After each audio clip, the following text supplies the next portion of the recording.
بسم اللہ الرحمن الرحیم۔ السلام علیکم ورحمۃ اللہ وبرکاتہ۔ حضرت میمونہ رضی اللہ عنہ کہتی ہے کہ ایک دن نبی کریم صلی اللہ علیہ وسلم مردوں کے اور عورتوں کی صفوں کے درمیان کھڑے ہو گئے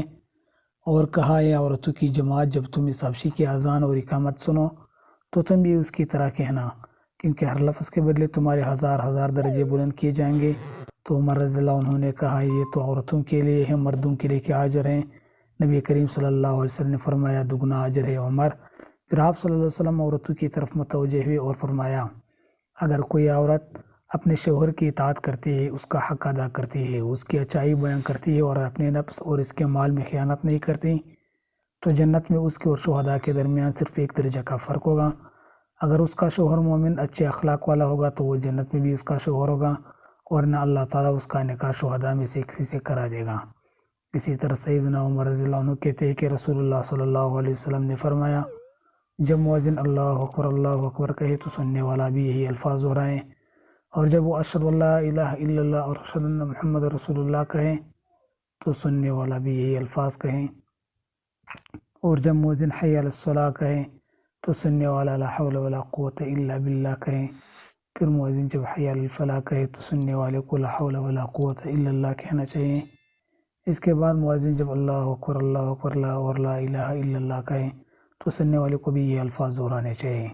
اور جب سننے والے نے اس طرح خلوص اور دل سے یقین رکھ کر کہا تو وہ جنت میں داخل ہوا، بشرطے کہ ارکان اسلام کا پابند ہو۔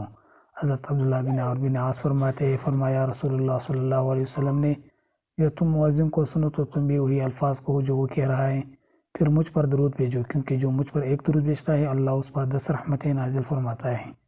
پھر اللہ سے میرے وسیلہ مانگو، وہ جنت میں ایک درجہ ہے جو اللہ کے بندوں میں سے ایک ہی کے مناسب ہے، مجھے امید ہے کہ وہ میں ہی ہوں گا۔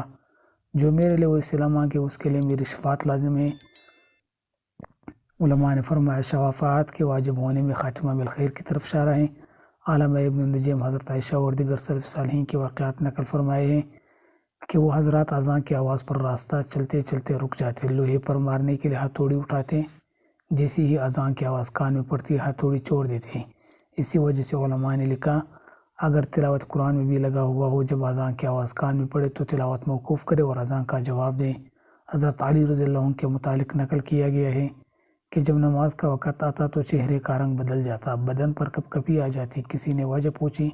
تو ارشاد فرمائے کہ اس امانت کے ادا کرنے کا وقت ہے جس کو آسمان و زمین نہ اٹھا سکیں، پہاڑ اس کے اٹھانے سے عاجز ہو گئے، میں نہیں سمجھتا کہ اس کو پورا کر سکوں گا یا نہیں۔ حضرت عبداللہ بن عمر ایک مرتبہ بازار میں تشریف فرما تھے کہ جماعت کا وقت ہو گیا، لوگ اپنی اپنی دکانیں بند کر کے مسجد میں داخل ہو گئے۔ اس منظر کو دیکھ کر حضرت عبداللہ بن عمر نے فرمایا، رجال لا تلہیہم تجارۃ ولا بیع عن ذکر اللہ والی آیت اسی طرح کے لوگوں کے سلسلہ میں نازل ہوئی ہے۔ ان مسجدوں میں سے ایسے لوگ صبح و شام اللہ کی پاکی بیان کرتے ہیں، جن کو اللہ کی یاد بالخصوص نماز پڑھنے سے اور زکوٰۃ دینے سے خرید و فروخت غفلت میں نہیں ڈالتی ہیں۔ وہ ایسے دن کی پکڑ سے ڈرتے ہیں جس دن بہت سے دل اور بہت سی آنکھیں الٹ جائیں گے۔ حضرت عبداللہ بن عباس جب اذان کی آواز سنتے تو اس قدر روتے کہ چادر تر ہو جاتی، رگے پھول جاتے، آنکھیں سرخ ہو جاتے۔ کسی نے عرض کیا کہ ہم لوگ اذان سنتے ہیں مگر کچھ بھی اثر نہیں ہوتا،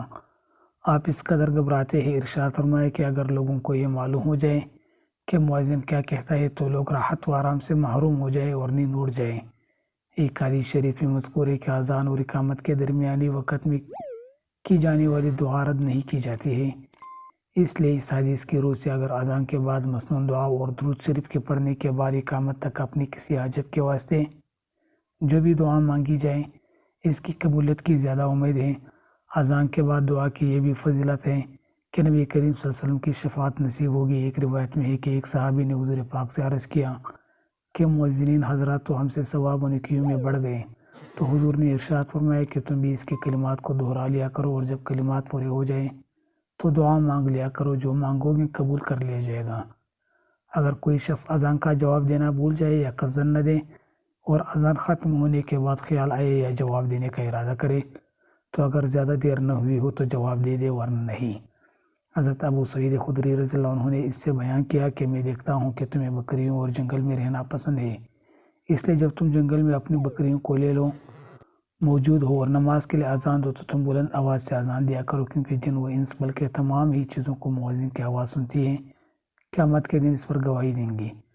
حضرت ابو ہریرہ رضی اللہ عنہ بیان کرتے ہیں کہ رسول اللہ صلی اللہ علیہ وسلم نے فرمایا، اگر لوگوں کو اذان اور پہلی صف کے اجر و ثواب کا علم ہو تو اگر انہیں اس کے لیے قرآن اندازی بھی کرنا پڑے تو وہ قرآن اندازی ضرور کرے۔ گویا مؤذن کو اذان کی برکت سے بہت ساری نیکیاں کرنے کا موقع ملتا ہے۔ نماز کے وقت سے پہلے مسجد میں حاضر ہونا، مسجد کی صفائی وغیرہ کا اہتمام کرنا، اذان دے کر سنتوں کی ادائیگی، پھر نماز کے لیے انتظار کرنا، نماز کے بعد بھی سب سے آخر میں جانا، ایک نماز کے بعد دوسری نماز کا شدت سے انتظار کرنا، باجماعت نماز ادا کرنا وغیرہ، ان سب نیکیوں کے لیے مؤذن کو گناہوں سے مغفرت مل جاتی ہے۔ اور کیوں نہ ہو نبی کریم نے ان کے حق میں جو دعا فرمائی ہے، اللہ تو ہمیں بھی ان لوگوں میں بنا جن کے لیے جنت واجب کر دی جاتی ہے، آمین یا رب العالمین۔ دوستوں، اگر آپ کو آج ہماری ویڈیو اچھی لگی ہے تو چینل کو ضرور سبسکرائب کریں، بیل آئیکن کو پریس کریں اور ویڈیو کو لازمی لائک اور شیئر کریں۔